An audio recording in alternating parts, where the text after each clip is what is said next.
You're listening to an Airwave Media Podcast. Welcome to From Beneath the Hollywood Sign. If you love old movies, Hollywood history, or the golden age of filmmaking, you've come to the right place. This is the podcast that talks about amazing stories of Tinseltown from another era and fascinating conversations with writer-producer Steve Cubine and actress-writer Nan McNamara. So, Steve, did Ava Gardner and Howard Hughes have a good relationship? Well, they did until he dislocated her jaw. What? Well, don't worry. She hit him back with an ashtray. From Beneath the Hollywood Sign is the gin joint for you. Hey everyone, before we get started with today's game, just wanted to tell you that we are excited to take part in the second edition of the best trivia calendar in the history of the world. That's right, our friends Jonathan Oakes from Oakes Media Group and Katie Sikelski over at The Inkling have invited us, Triviality, to submit 1 week full of questions for the 2021 Everyday Q&A Trivia Calendar. If you would like to order this calendar, you can go to triviacalendar.net. And once you get it in the mail, you will see 1 week full of questions in our Triviality style. We hope that you figure out what those questions are and maybe try to figure out which hosts wrote them. But if you'd like to order that calendar, which we very much encourage, please go to triviacalendar.net. And thank you once again to Katie and Jonathan for including us this year.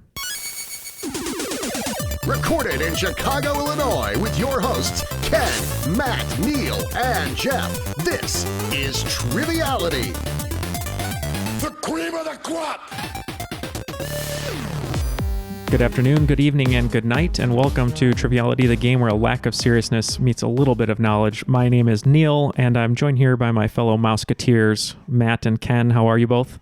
I'm doing good. Oh, good. I thought your name was Truman for a second. It was until I can find the boat and get to the edge of the soundstage and leave. At least I'll be Truman until then.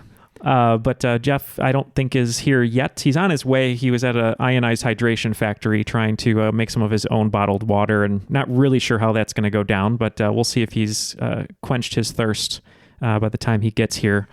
Have you been watching that Zac Efron show too? Down to Earth? Well, I mean, I've always known Zac Efron to be down to earth, but now I'm glad that there's a show to tell me that he is.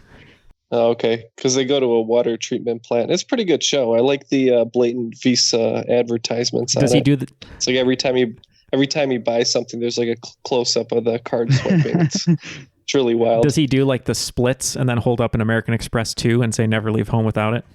I don't think it goes that far, but it's pretty clear that this show's sponsored by Visa and Ruka clothing because he only wears Ruka. Oh, that's really funny. I think Matt will appreciate this, but speaking of Zac Efron and High School Musical, there's a great meme going around with Corbin Bleu, and in High School Musical 2, there's a whole scene where he's like really tough, and he's like, I don't dance, and then 5 minutes later, there's a huge dance number that he's the main person.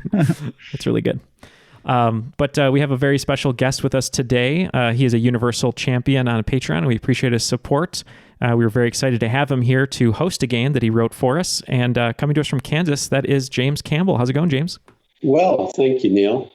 And why don't you tell us a little bit about yourself and what you've been up to?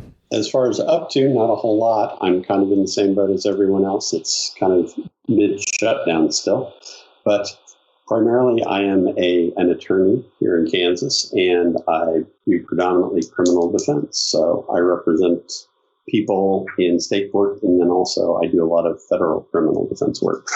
Well, I remember you were telling us that through the messenger, and it's just great work that you're doing. And what's funny is you are joining a long line of Triviality listeners who are on our council now. So we're pretty much like a Fortune 500 company with just as many lawyers, but zero of the crime. Oh, and it looks like Jeff is back from the ionized hydration center. Jeff, have you quenched your thirst? Always. Good. That's what we want to hear. Well, James is here. He wrote a game. It's going to be a full game. We're going to have teams of Matt and Jeff versus myself and Ken. But before we get to team names and get to the game, let's throw it to the rules guy and see if he can read the rules in his best lawyer end of the court day final closing arguments voice. The rules of the game are simple. 20 questions split into 2 rounds worth 10 points apiece. At halftime, there'll be a special swing round designed by this week's host. After regulation, players will enter the final round with the points that they've accumulated and will have a chance to wager 0 to 30 points on 5 categorized questions. At the end of the game, someone will be named the cream of the crop The cream will rise to the top. Oh, yeah. I noticed that most of his readings sound identical. For some reason, every lawyer in pop culture is from the deep south, Ken, is what it sounds like. I would give that 3 finches. There you go. Looks like it's going to be Matt and Jeff, as I said. Any ideas on a team name over there? Yeah, I think we can name ourselves after my favorite lawyer, and we'll be the Saul Goodmen. The Saul Goodmen. I like it. And one of my favorite terms, I'm a huge Michael Connelly fan. He's my favorite author, and I love all the Lincoln Lawyer books, which help me learn about law, since I'm definitely not a lawyer. But one of my favorite terms in all of his books is voir dire. Is that how you say it, James? I'm in Kansas. It is very often voir dire here, but voir dire is correct. Voir dire. All right. Well, we'll be voir dire, which is the legal phrase for picking the jury, I believe. It means my dear. Yeah. Mm-hmm. My the voir dire. That's what hunter. we'll be, Ken. We'll be my dear voir dire. All right. Well, James, feel free to take a hold of the ship and run with it. All right. As I think I had told you guys before, one of the ways I got into hosting trivia is I do an annual competition between the University of Kansas and Washburn University Law Schools.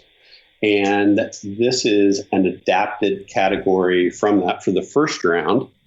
The questions will all be dealing with worst of the best. So your first 10 questions are going to be worst of the best. Question number 1, in movies. According to Rotten Tomatoes, many Academy Award-winning Best Pictures weren't that good. Most of the worst-rated winners were early. But since 1955, what is the worst-rated winner at 58%? This 1986 movie had 2 major stars and beat out The Color Purple, Kiss of the Spider-Woman, Prizzi's Honor, and Witness, all of which scored higher on the website. Even though poorly reviewed, the movie wasn't a continental failure. It grossed $227.5 million. What is the name of this film? All right. Ken, I think I can lock in on this one just from my birth year. Okay, yep.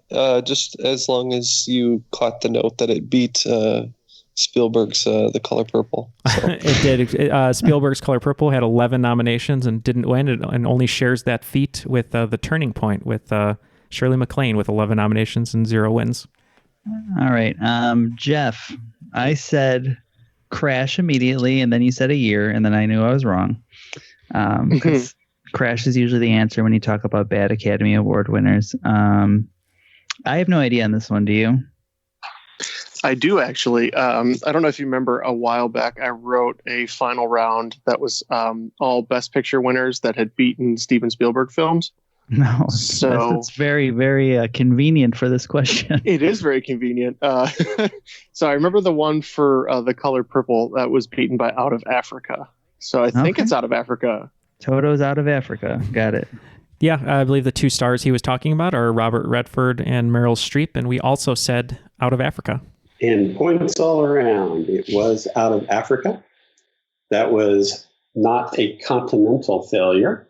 Oh, see, there's more clues that we didn't use probably. On to question 2, presidential politics.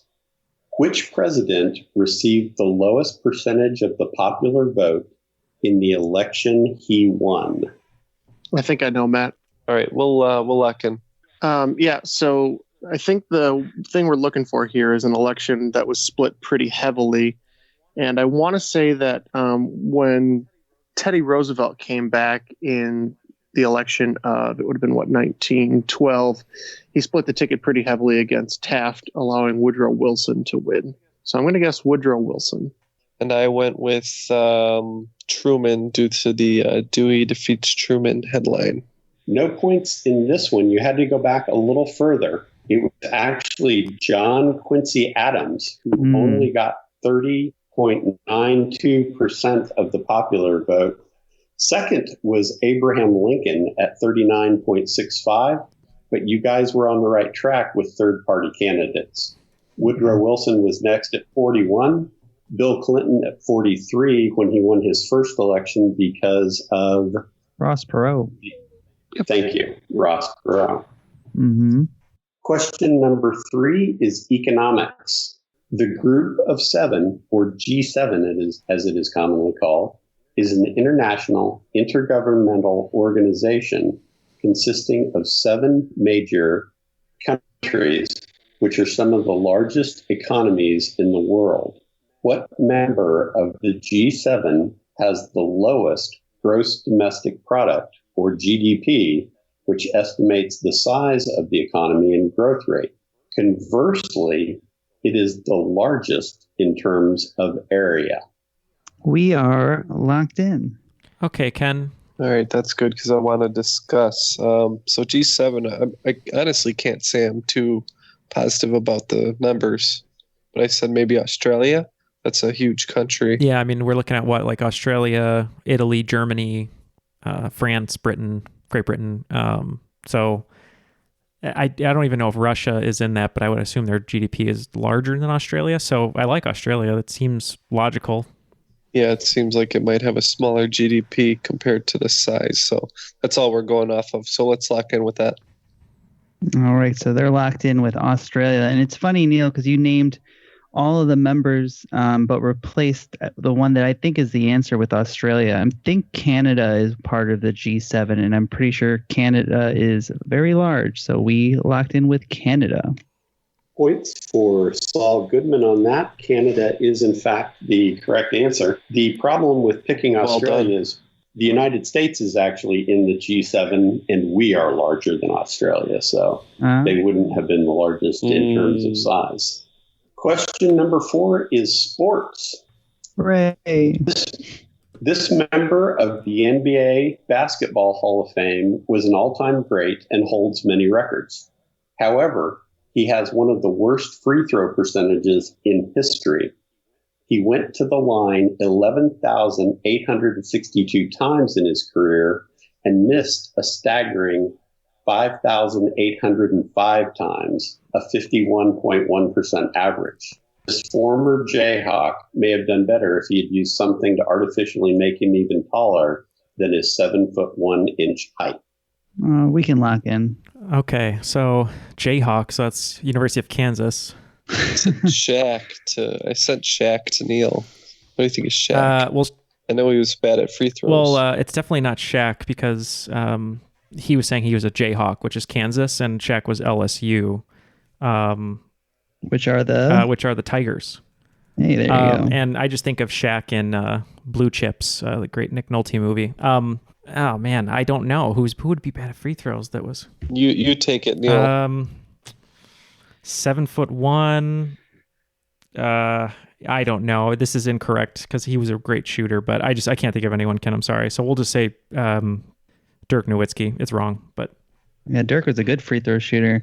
It's funny how these guys that are so big are so bad at free throws. And they say a lot of times it's because their hands are so big that they have a hard time palming and shooting or getting any touch on such a short shot like that. But I'm pretty sure that this is Wilt Chamberlain. He's pretty notorious for being terrible at free throws. So he said Wilt Chamberlain. Wilt Chamberlain is the correct answer. He was Wilt the Stilt, hence the artificially make him taller than his 7'1" height. So 10 more points for Saul Goodman. Question number 5 is in business. For 2019, which company was ranked 500 on the Fortune 500? Ironically, they weren't 501. No idea. I have no idea. And the hint. Oh, okay, that makes sense. I like it.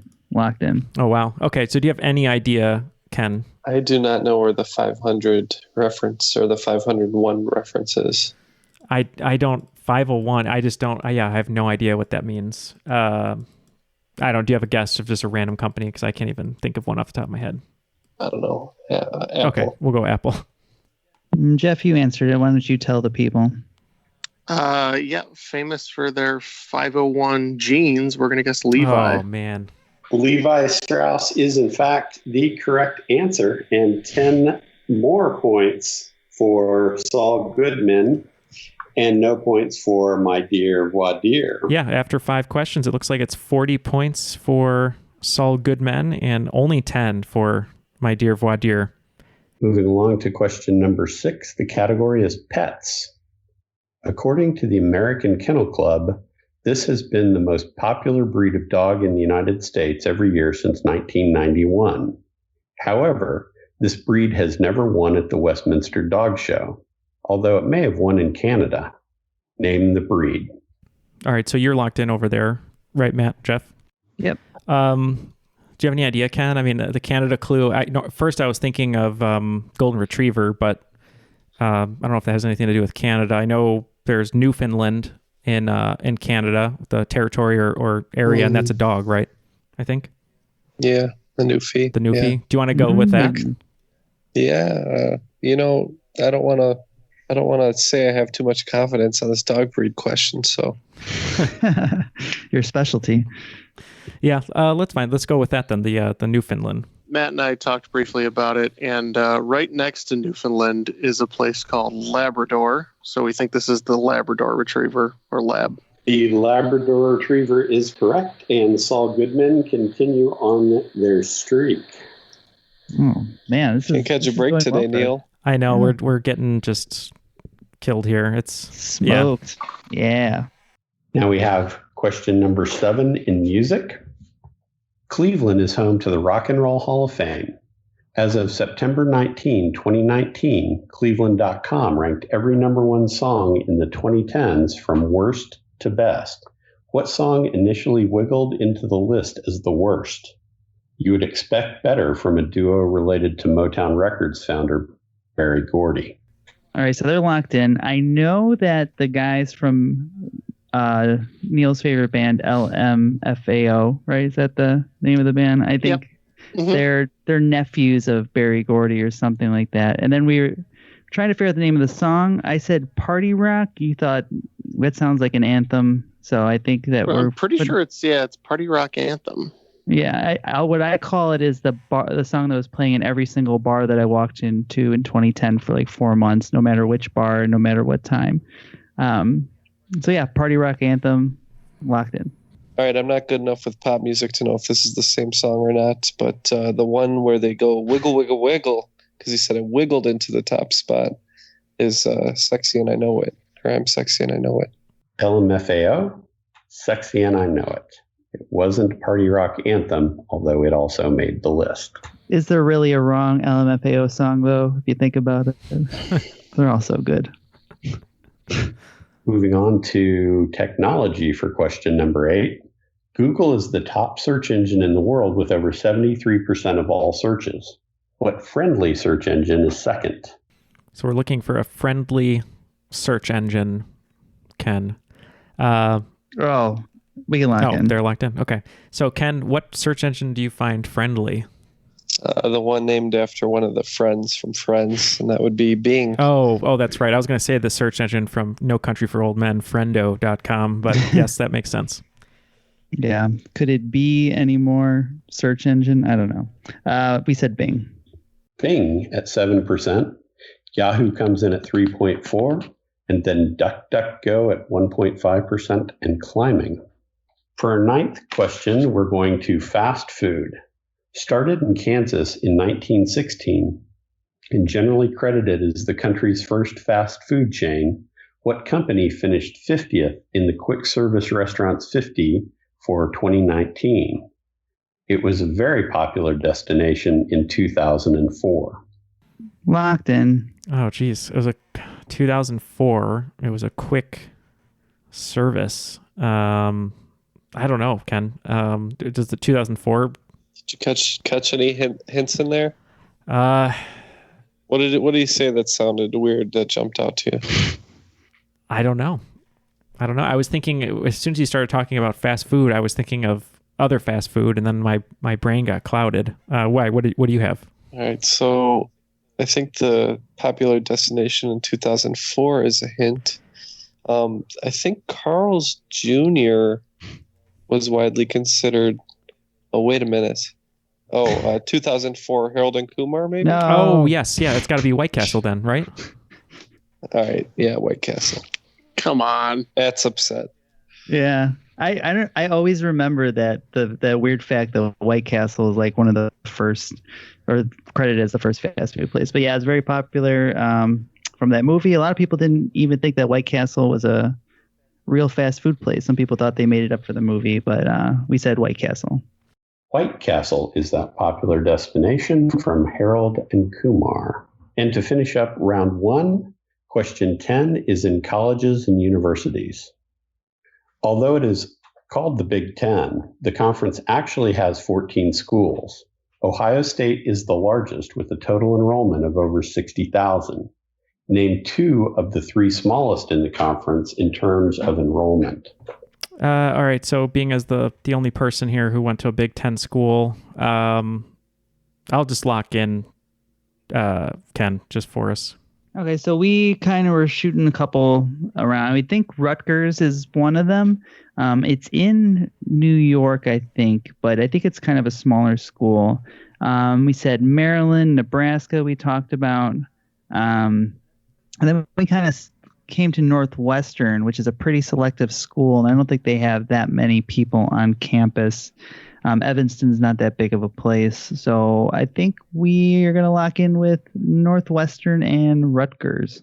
Okay, so I was on the same train of thought as Matt. I know Iowa is pretty small. It's not like small, but like maybe 20 to 25,000. So we put Iowa for sure.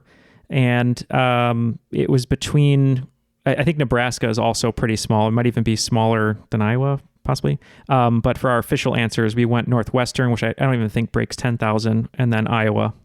Northwestern is the smallest at 22. Nebraska is next at 25. And Iowa is the third at 31. The next closest is Maryland with 41,000. Wow. I was not expecting that. No, not at all. Should have stuck with Nebraska. Dang. That's okay. I thought Nebraska was bigger because it was a state school. Maybe I just think Rutgers are small because their programs suck for sports. Yeah. After the first round, it looks like My Dear Voir Dire only picked up 50 points, unfortunately. And in the lead is Saul Goodman with 70 points. All right, so that's going to lead us into the swing round, and it looks like we got a bit of an audio upgrade over there on your end. Moved around the house, and now we're in a much cleaner area, it seems like, James. Hopefully so. Sounds a lot better. What do you have for us today for the swing round? All right, the swing round today is called the Stableford Wives. In golf, there's a modified Stableford scoring method where instead of counting strokes, you get points for good scores and lose points for bad scores. The system rewards taking risks, but there are penalties if the risk doesn't pay off. For this swing round, we have adapted that method for trivia. You will be given a series of 10 questions about TV wives. There will be one question about a sitcom and one question about a drama for each decade from the 70s to the 2010s. For each question, you can choose to pass. If you do, you receive 1 point. If you get the name of the show correct, you earn 3 points. And if you get the full name of the character correct, you earn 5 points. To get the full 5 points, you have to have the full name of the character. However, if you guess incorrectly about the name of the show, you lose 1 point. If you miss the name of the character or you don't get the full name correct, you lose 2 points. Thus, there is much to gain, but are you willing to risk losing points? Again, no guess, +1. Name of show correct, +3. Miss, -1. Full name of character correct, +5. Miss, -2. Here are your questions. I will identify the decade. The sitcom will always come first. For the 70s, this wife of Howard in a sitcom on ABC from 74 to 84 was also the mother of Richie and Joni. The drama. A wife and mother on a show set during the Great Depression in rural Virginia that ran on CBS from 1972 to 1981. She raised 7 children and had an 8th that died in childbirth. The family lived on an ancestral mountain. For the 80s, A spin-off from a skit on a popular variety show and set in Raytown, a suburb of Kansas City, Missouri, this family show ran from 1983 to 1984 on CBS and in syndication from 1986 to 1990. The star of the show was also a one-hit wonder with her song, The Night the Lights Went Out in Georgia. Drama. She was the matriarch of a wealthy oil family on this popular 80s drama, was the wife of John Ross, also known as Jock, and the mother of 3 sons who were often fighting amongst themselves. The show aired from 78 to 91 on CBS. The actor who played this character was also in the original Broadway cast of Cat on a Hot Tin Roof in 1955 and appeared in the movie Vertigo in 1958. The 90s. Part of ABC's Friday night lineup from September of 1989 until July of 1998, although it did change to CBS for its final year. This show was a spin-off of Perfect Strangers and featured this wife of Carl, played by Jo Marie Payton, until the final 8 episodes when Julianne Elder took over the role. Drama. Bess Armstrong plays this wife and mother to a teenage daughter in this critically acclaimed but short-lived series. The show only ran from August of 1994 until January of 1995, but won the lead actor a Golden Globe Award for 1985 for Best Performance by an Actress in a Drama Series. 2000s. The controlling and overbearing wife of Hal on this critically acclaimed Fox sitcom was the mother of 4 sons. The show ran from 2000 to 2006 and won a Peabody Award, 7 Emmys, 1 Grammy, and 7 Golden Globe nominations, among other honors. The drama? Widowed and trying to provide for her 2 teenage children, this mother turned to crime on a Showtime series that ran from 2005 to 2012. During the run of the show, the actor playing this role won the Satellite Award in 2005 and the Golden Globe in 2006. 2010s. Running from 2017 to the present on Amazon Prime, the actor who played John Cryer's ex-wife on 2.5 Men now plays the wife of Abe and the mother of 2 grown children, Miriam and Noah. Drama. It was a rough life for this wife of Stannis. Her husband was cheating on her with a red princess. She lost 3 children at birth, and then the only surviving daughter was killed during the run of this HBO show from 2012 to 2019. All the answers for the swing round are locked in. We're going to throw it right back to James. And right before we do that, just make sure to join us over at The Crop on Facebook or at Twitter and Instagram at Triviality Pod to interact with other listeners and stay up to date on all Triviality news. Okay, James, let's hear these questions again. We'll give our answers. So starting with the 70s sitcom, Wife of Howard, ABC sitcom, was the mother of Richie and Joni. What did you have, Saul Goodman? Well, we knew that was Mrs. C, also known as Marion Cunningham. From Happy Days. For My Dear Voir Dire. Yeah, we just, I'm just going to say it now. We played it safe because we were a little worried about some of these character names. And for the most part, we went only with the show titles. So for this one, we centered in on Happy Days. 3 points for My Dear Voir Dire, and Saul Goodman did have the correct answer. Marion Cunningham was played by Marion Ross. The drama.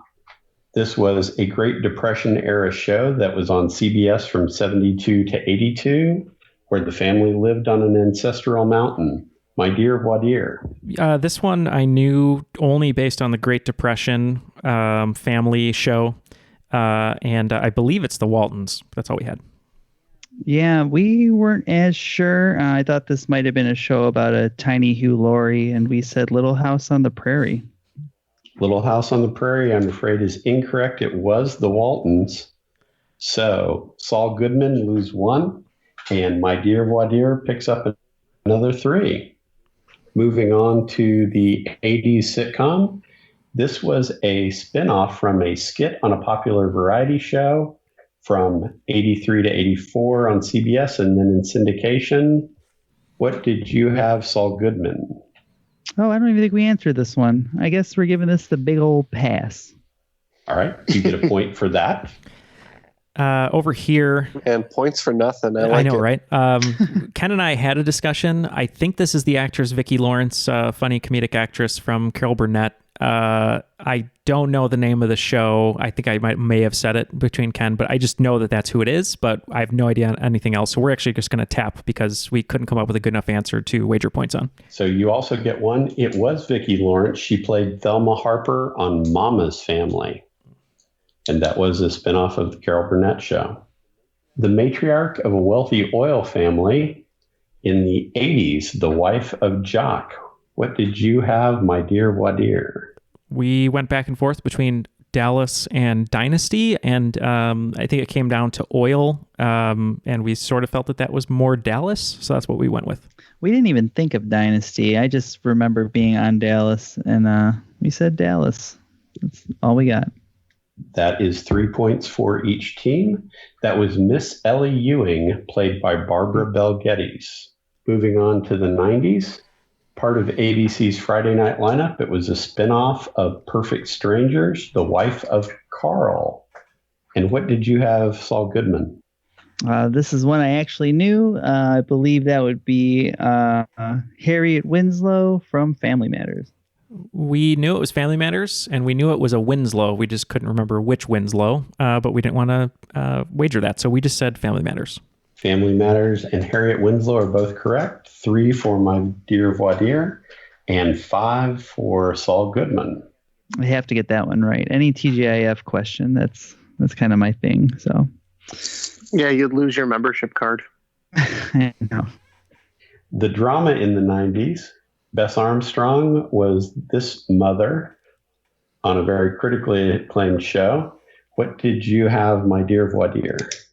We had no idea on this one. The only dramas we could think of were My So-Called Life and some other ones that sounded familiar, but we just did not, as I said, we did not have the guts to go for the points if we got it or not. So we tapped on this one. So we had the guts, and the only thing that sounded familiar from that time period that lasted just the 1 year was My So-Called Life. So we said My So-Called Life. Risk worth taking. You get 3 points for that, plus 1 for my dear Wadir on the pass. Into the 2000s. Controlling and overbearing wife of Hal. She had 4 sons. What did you have, Saul Goodman? So this is Malcolm in the Middle. And Jeff, what was the mom's name? You had the first name, right? Well, that's the thing. Her name was Lois, and I can't for the life of me remember them having a last name. Nothing's coming to guys. Me too. We've been going crazy about this. Yeah, so we just locked in with Malcolm. We just went with, yeah. And we just went Malcolm in the Middle. We couldn't figure out if there was a last name or not, so that's what we went with. And it's always that risk that is to get that extra 2 points. The last name was Wilkerson. Lois Wilkerson. That doesn't even sound familiar, and I watched every episode of that show. I don't know how that happens. Drama from the 2000s. Widow and trying to provide for 2 teenage children, this mother turned to crime on Showtime. What did you have, my dear Wadir? Ken zeroed in on this one right away. We went with Weeds. Yeah, I had recently just rewatched this, and I literally can't remember the name of the character, but we're pretty sure it's Weeds. Weeds is the correct show. That was Mary Louise Parker, who played Nancy Botwin. Yep. So on to more recent history, the 2010s. Running from 2017 to the present on Amazon Prime, the actress who formerly played John Cryer's ex-wife on 2.5 Men is now the wife of Abe and 2 grown children on what show? Or did you have the name of the character? What did you have, Saul Goodman? Well, not 100% sure. Just going with the show that Neal tells me that I have to check out all the time, and I still haven't. But we said Bosch.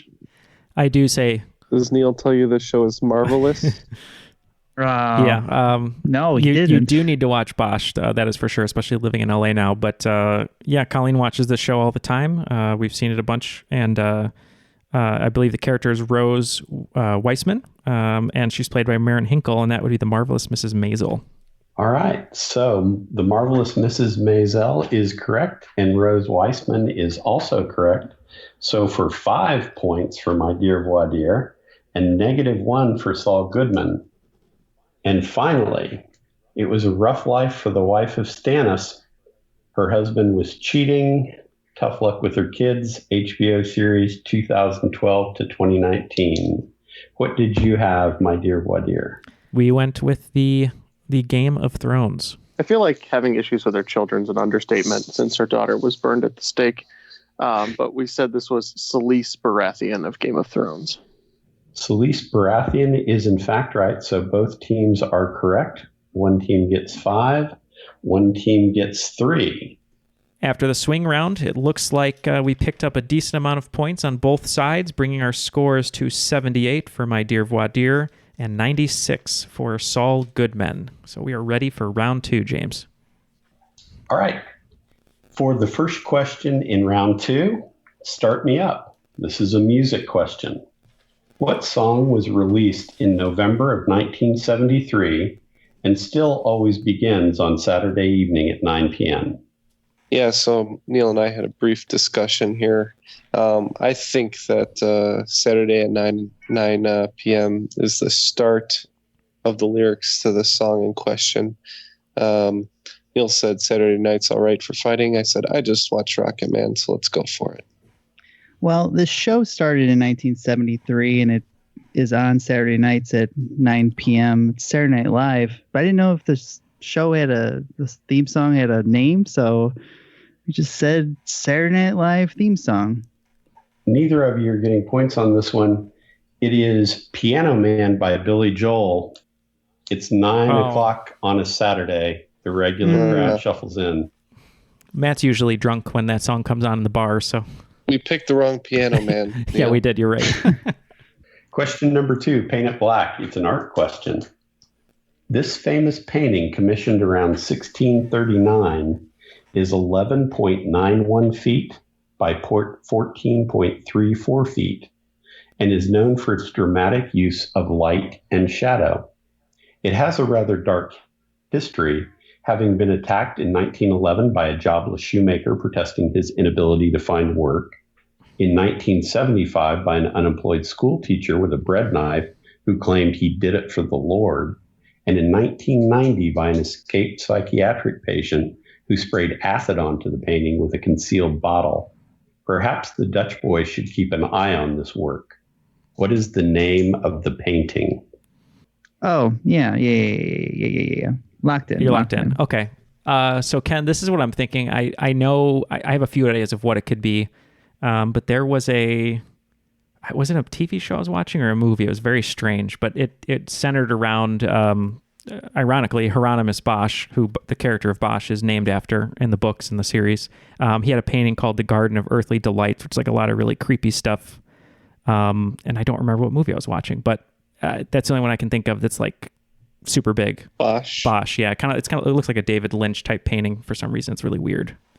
You think the painting is The Garden of Earthly Delights? I think that's what it's called. Okay. So when you're thinking paintings in Dutch, I'm thinking Rembrandt, and I couldn't think of any Rembrandt paintings, so I asked Jeff, do you know any? And he said The Night Watch, and I said, that sounds good. So we locked in with The Night Watch. I've listened to so many episodes of this show, and it's amazing to think that we have a painting from 1639 and Neal is trying to get to it through a movie. That is just astonishing. However, Saul Goodman were the ones with the correct answer. It is The Night Watch. That was right. Dutch boy should keep an eye on it, so they should watch it. So Saul I was Goodman trying to think of Rembrandt too. He's well known for his very dark paintings, and just couldn't quite remember who that was that I was thinking of. So seems like he's mostly known for being the Dutch painter, because I can't think of anyone else. You pretty much have a 50-50 shot. It's going to be Rembrandt or Vermeer. Those are the two. There you go. Question number 3. She's a rainbow. Pop culture. What misfit and LGBTQ icon was the first centerfold model for Playboy magazine in 1953? We're locked in over here. You do know your centerfolds. So you said Monroe. That's just game theory since Neal locked in so fast, and I know Neal's mom loves Marilyn. Well, by all those accounts, that seems like a good answer then. Then we're going to say Marilyn Monroe. We went a little different direction. We went Norma Jean Mortensen, but then I think just for the sake of the game, we'll say Marilyn Monroe too. Anyway, both teams get credit for that one. It is Marilyn Monroe. Going on. Our next question is number 4. Street Fighting Man, literature. What 1961 war novel begins with the line, "It was love at first sight"? You are required to take a guess at this answer unless you're crazy. But you'd have to be crazy to just guess if you don't know the answer. But if you say it's crazy to just guess and you don't, then you aren't crazy, and therefore you have to guess. Okay. Locked in. Wow. Yeah, I think I get it. I think I get the hint. How many hints were there? A certain number. I see what you mean. It's a catch-22 if you're crazy if you guess, but you don't guess. It's catch-22. Right, Neal? Yeah, it recalled some Kesby Nights, so let's go with catch-22. Yep. All right. We agreed it's catch-22. Catch-22 is, in fact, your answer. So each team gets 10 on that one as well. Moving on to question number 5. You can't always get what you want. Your category is movies. A MacGuffin is an object or device in a movie or book that serves merely as a trigger for the plot. One of the most famous MacGuffins in movie history, what title item is described in the final line of this 1941 film as, quote, "the stuff dreams are made of," end of quotation. LOL. Neal and I will lock in. It was funny when you said MacGuffin, I immediately texted Jeff Maltese Falcon. And I was like, all right, maybe it's the answer. It's the answer. And then, 1941, thinking that's the Maltese Falcon. And I think inside the briefcase in Pulp Fiction is actually the Maltese Falcon. So we also said Maltese Falcon. I've actually heard that theory as well, that the Maltese Falcon is what is inside the briefcase. And you are both correct. You get 10 points each for the Maltese Falcon. Oh, well, thank you, James. It looks like we can do a score recap. So it looks like picking up 40 points right there is going to be Team Saul Goodmen, bringing their total to 136, I believe. And Team, I forgot her name there for a second, My Dear Voir Dire picks up 30 points, bringing our total to 108. So moving on to the last half of the second round. Living in a ghost town. Geography. Pripyat, spelled Pripyat, was a city of almost 50,000 people in 1986. The official population as of today is 0. What caused the abandonment of this once prosperous community? Okay, so you're locked in. The timeline kind of lines up with this, right around the Chernobyl incident, right? Does that make sense, Jeff? Yep, I agree with that. So radioactive dogs is the answer we're going with. No, we'll say Chernobyl, the Chernobyl meltdown. And we also said Chernobyl. Points all around. It is Chernobyl was the disaster. Pripyat was the community right beside where the nuclear plant was. Jeff, I remember you told me I was looking for some sort of light viewing on TV to sort of bring my mood up in the summer here. And I remember you recommended Chernobyl. So not exactly what I was looking for, but I appreciate it. My reputation as Debbie Downer precedes me. Moving on to question number 7. The category is famous women, and the song is Satisfaction. Helen Keller was born in 1880. And at 19 months old contracted an illness which left her deaf and blind.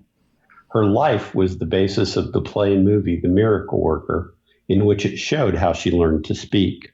In 1920, she also helped found what major advocacy organization protecting free speech that is still active today? You know this one, Jeff? We're going to lock in over here. I'm not sure if I got a clue on this one. But we said, does ACLU sound good for you?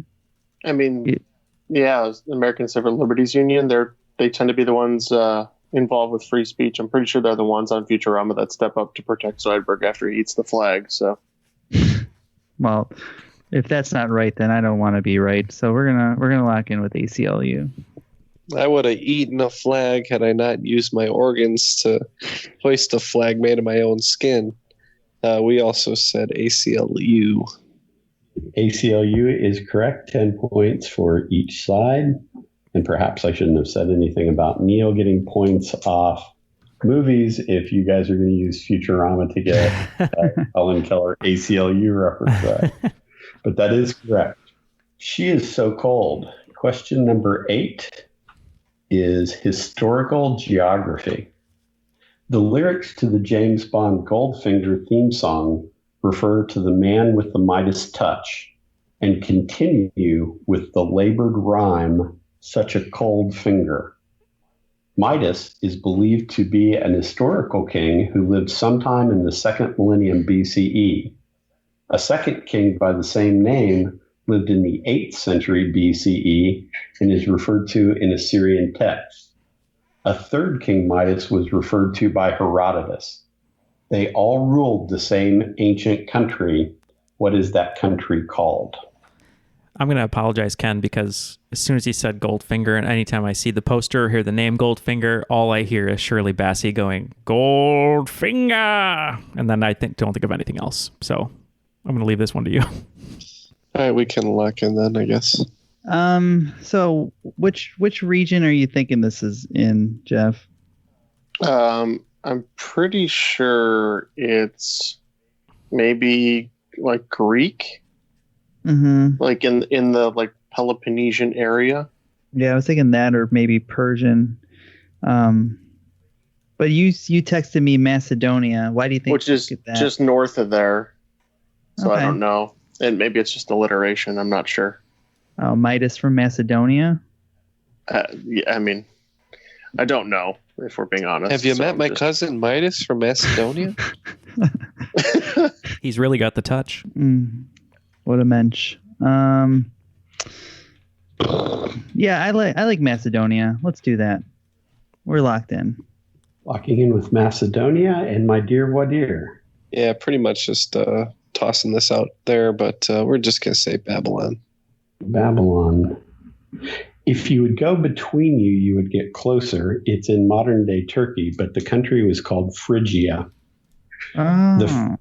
The first King Midas's father was Gordius, who was the person who had the Gordian knot that Alexander cut when he was going to take Asia. But Phrygia is the correct answer. And I tried to kind of steer you that way with she's so cold and such a cold finger. Because that was actually go to the Phrygia now and go get a quick snack if you don't mind. Your category for question number 9 is architecture. Gimme shelter. Located near Asheville, North Carolina, the largest privately owned home in the U.S. was built by one of America's richest families at the time and is still owned by their descendants, although not Anderson Cooper. In hindsight, I guess they could have constructed less of a structure. What is the name of this house? We're good, Matt. Okay. All right. I think I have an idea, Ken, but you let me know what you think first, and I'll tell you what I think. I picked up on a hint that he said they could have constructed less of a house. Just brings my mind to the name Morehouse. I don't know if that's anything. And then I think there was something about the Winchester heirs or maybe Smith and Wesson heirs. They built some kind of crazy house, and that's all I got. So okay. So what do you think, Neal? What you said is definitely jiving with what I said, and James will make fun of me, but many films have been filmed either at this place, if I'm thinking of the right place, at this place or around this place. And now that you said Moore, I believe it's the Biltmore house, which would make sense with the joke. So I'm pretty sure it's the Biltmore house. It's funny that Neal would come to it from film. Yeah, Anderson Cooper is a Vanderbilt, in case anybody was curious. But yeah, we happen to know that this is the Biltmore estate, so we said Biltmore. Biltmore is correct. 10 points for each team. And it's Vanderbilt, so that's where the Bilt comes from, and Moore. So those were both correct. You picked up on everything there. The final question in the second round, waiting on a friend, category is in animals. Pride is a deadly sin. However, this animal must certainly take pride in the fact it can hold its breath for up to 40 minutes. Living in the tropical rainforests of South and Central America and normally living in trees, it can move up to 3 times as fast in the water as on land. What is this animal? God, this super animal will kill us all. Man, that took so many turns. Seriously, what the hell? So, Ken, you tell me what you think. So if you genetically modified a jaguar and crossbred it with a crocodile. A jaguacodile? A jaguacodile, yeah, that's right. With the strongest bite radius of any animal. Yeah. I believe that was the Aztec equivalent of a giffin. Yeah, there you go. Was the giffin, jaguacodile. I think a giffin was also the third member of DreamWorks SKG. That's a weird Hollywood joke. But what about like an anaconda? I don't want none unless you got some, Ken. Yeah, where's the pride hint come in with the anaconda? Oh, okay. This could be really wrong, but could it be as easy as pride is a what's it called? 7 deadly sin. So it could be sloth. I don't think sloths can hold their breath for 40 minutes. My friend Sting the sloth Why can. would they be faster in the water though? They can't be any slower. Well, I'm thinking if they're if they're slow on land. When you really put them to the test and you put them in water, they're like, "Let me get out of here." Well, it's either this or death. Well, they're so slow on land that maybe when they're in water, it like the water pressure, whatever. Like when people go to work out in water, because it makes their limbs lighter, so they can move faster. I have no idea. I'm not a scientist. You mean buoyancy? All right, I just like this line of thinking. It's a little insane, so let's say sloth. You're going with sloth. Yeah, we didn't know. We know that sometimes snakes spend some time in trees, so we went with the Eric Stoltz classic Anaconda. Anaconda for Saul Goodman and sloth for My Dear Voir dire. One team points here. It is My Dear Voir dire. It is the sloth. Wow. Oh, man. I ran across the other day that sloths can hold their breath for 40 minutes and started doing some other stuff. I didn't really intend to trip you up with pride. It was the deadly sin that was the clue there. So good work by My Dear Voir dire. And you pick up 10 on that last question of regulation. Looks Just like getting that is. Go ahead, Jafe. Or Jafe. Go ahead, Jafe. What's up, Jay? Oh, I figured we were at the end and we were going to get a score recap going into the final. I was going to say, just getting that though, you guys. Good work. Thank you, Jeff. That was worth it. Yes. I threw my headset down. I'm like, what the? the Hollywood music goes dun, dun, dun, dun, dun, dun, the big line for the hero. It was good job, guys. Good work.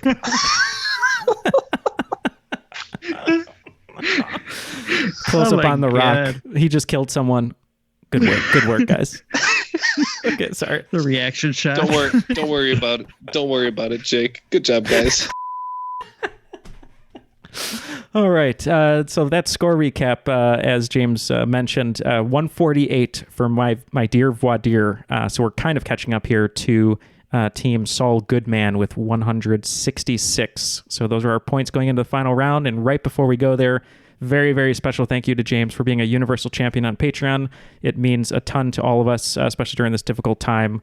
So we appreciate James for that. And also, if you'd like to join him in getting extra perks like 30 hours of audio, character boxes, posters, stickers, things like that, you can go to patreon.com/Triviality Podcasts. And today, we thank you very much, James, for your support. Well, thank you guys for everything you do. I know how much work you guys put into each and every episode, and watching it here in person makes it even more impressive. And thank you guys for everything. We and the listening public appreciate it a lot. As DJ Khaled would say, you're smart, you're loyal. I appreciate you. Now let's get those final round categories. All right, for your final round, your 5 categories are as follows.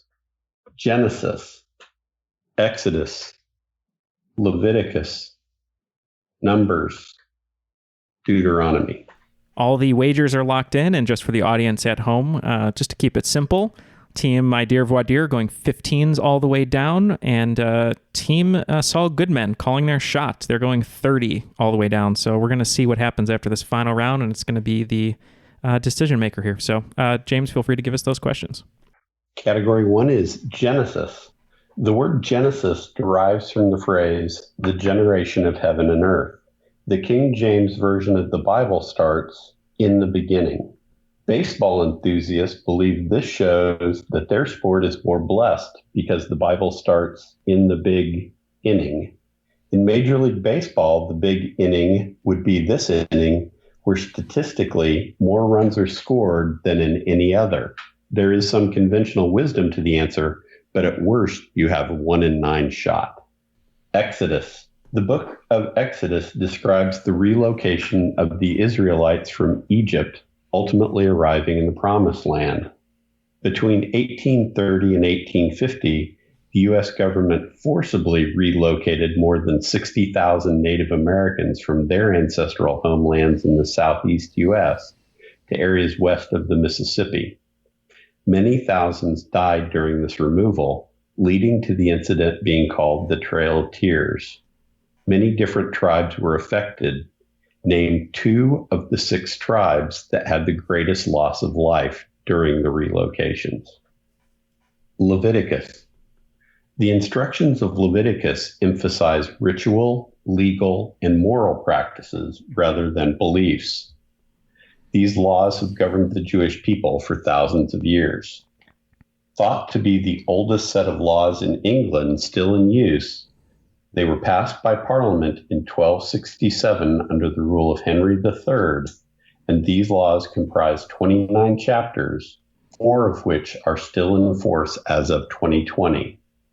This was well before the exploration of the New World, so likely didn't contain any provision about tobacco use. What is this set of laws called? Numbers. One of the most famous numbers is pi, the ratio of a circle's circumference to its diameter. What Greek mathematician is credited with creating an algorithm approximating the ratio around 250 BCE? And finally, Deuteronomy.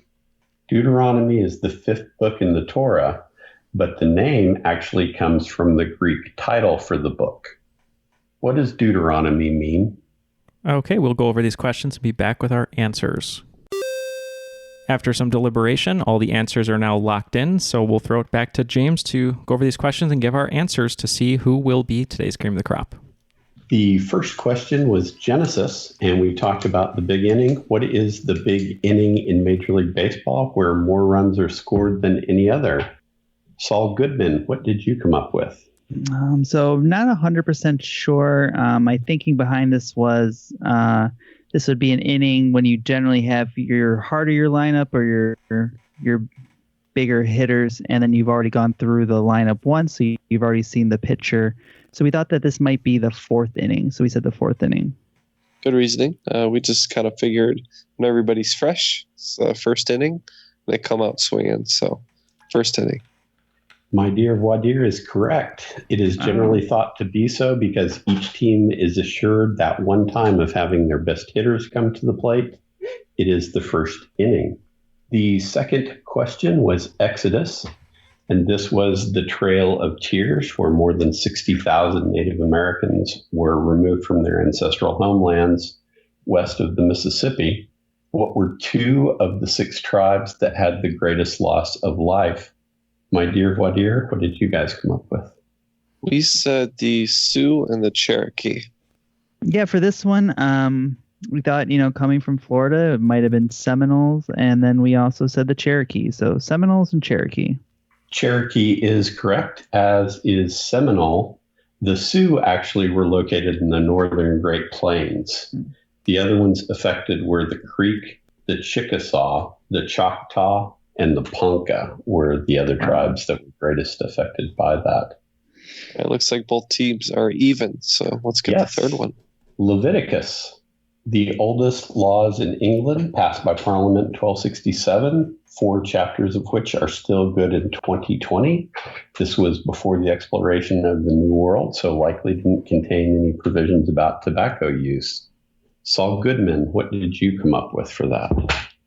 This is something I learned in one of my very many law classes I took for paralegal school years and years ago, but it stuck with me because it's a funny name, and my dad used to collect miles from this brand.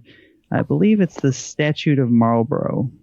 We picked up on the smoking hint as well, but we didn't have that much foreknowledge, so we just said the pipe laws. Saul Goodman, that is an incredibly good answer. It is the Statute of Marlborough. That was an impressive answer. It's funny, when I was a kid, all of our luggage was Marlboro brand because my dad used to rip the miles off the packs or whatever. And I went to like a 5th grade sleepover thing, and they're like, "Why do you have a Marlboro bag?" It's like, that's all we had. My dad loved smoking. And then he put his cowboy hat on and took out a cigarette. He said, "Because I'm Marlboro man." All right, moving on to numbers. Pi is one of the most famous numbers. It's the ratio of the circumference of a circle to its diameter. What Greek mathematician is credited with creating an algorithm approximating that ratio around 250 BC? Pretty sure, in addition to coming up with a principle for buoyancy, he was responsible for figuring out the algorithm for pi. So we said Archimedes. And what did my dear voir dire come up with? And when you put me to a question about a really, really, really old mathematician, either say Pythagoras or Euclid, this time we said Euclid. Euclid did form a lot of geometry, but this particular algorithm was created by Archimedes. So Saul Goodman is correct. Did he win the Fields Medal, though, is the real question. Obviously. The Fields Medal. The final question is Deuteronomy. It's the 5th book in the Torah, but the word comes from the Greek title for the book. What does Deuteronomy mean? No idea on this one, so we just said astronomy. And Saul Goodman. Yeah, I don't know if Deuteronomy was the 5th book. I thought this might have been the 5th sequel, and we said Deuteronomy, where's my car? Neither of those two are correct. We'll both be taking away some points for that. Deutero is second or retelling, and it is the second law, copy of the law, or retelling of the law. So Deuteronomy is basically the second law or copy of the law. So no points on that one. I like how I made fun of Neal for saying that it might have something to do with 2 because of French, and then sure enough it does. That's usually what happens. But I have only one thing to say to you, Jeff, because of your performance today. Good work. Okay. So after regulation and the final round, it looks like team My Dear Voir Dire did not have the strength to pull it out. We ended with 103, but with 196 points. Today's cream of the crop, Saul Goodman. The cream of the crop! I'd like to thank Jeff for sometimes texting me back. I appreciate it. Oh, you're most welcome. Thank you for that game, James. We appreciate it. It was incredibly well written, a lot of great details. And I was telling Ken as we were deliberating on one of the questions that you truly are a good lawyer because there were so many details that we just had to look for and make sure that we're in there. And that's all it took for us to get some right answers at certain times. There were a couple of those you guys pulled that were very impressive. I'm extraordinarily impressed with the scores both teams came up with. Those were a lot higher than what I expected. So that was well done by all of you. Yeah, well, you know what they say. Yeah. Right, Neal? A broken clock's right twice a day. So, Neal, you know what they say. Good job. Good job. Good work. You know what they say, that the meaning of the universe.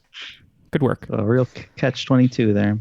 So, James, you said you had some shout-outs before you part us. Any last words, shout-outs, things like that for us? Absolutely. First of all, I want to thank Crystal Vega, Louis Duras, Matt Coleman, Sarah Hines, Troy Osborne, Dave Nelson, Emily Barkley, Haley Strock, JP Adams, and Matt Kirk, all who play tested this game at 2 different times. And they were instrumental in revising, revamping a lot of those questions. I appreciate those guys over at the Crop and all the time and effort they spent to help make this go better for you guys. Again, I wanted to say that the reason I got into hosting trivia was through Kansas Legal Services. And basically every state or every district has a legal services corporation. And what they do is provide services to people who need it the most, those who are most at risk, who are having problems with landlords or are victims of violence. And whenever it's a civil proceeding, you don't have a constitutional right to an attorney like you do in a criminal case. And many times, legal services across the country are the ones that provide that help to the people most in need. So if you ever have an opportunity, reach out and help those organizations whenever you get a chance. They are absolutely on the front line of trying to protect the most poor and at risk. And also thanks to my wife, Tracy, my kids, Joel and Alex, who also play tested this game and who have been nice enough to let me slip away for several evenings so I can do all of this in practice. And thanks again to you guys for letting me do this and for all the work you do. It has helped during this pandemic to have familiar voices that you can turn to as everything else is kind of turned upside down. So thank you guys very much.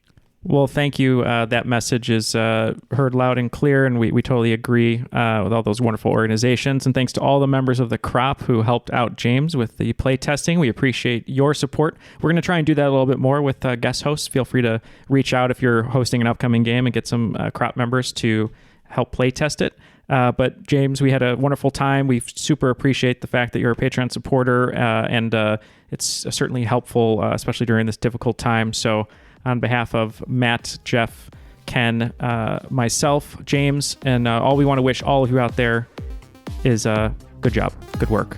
And that was Triviality.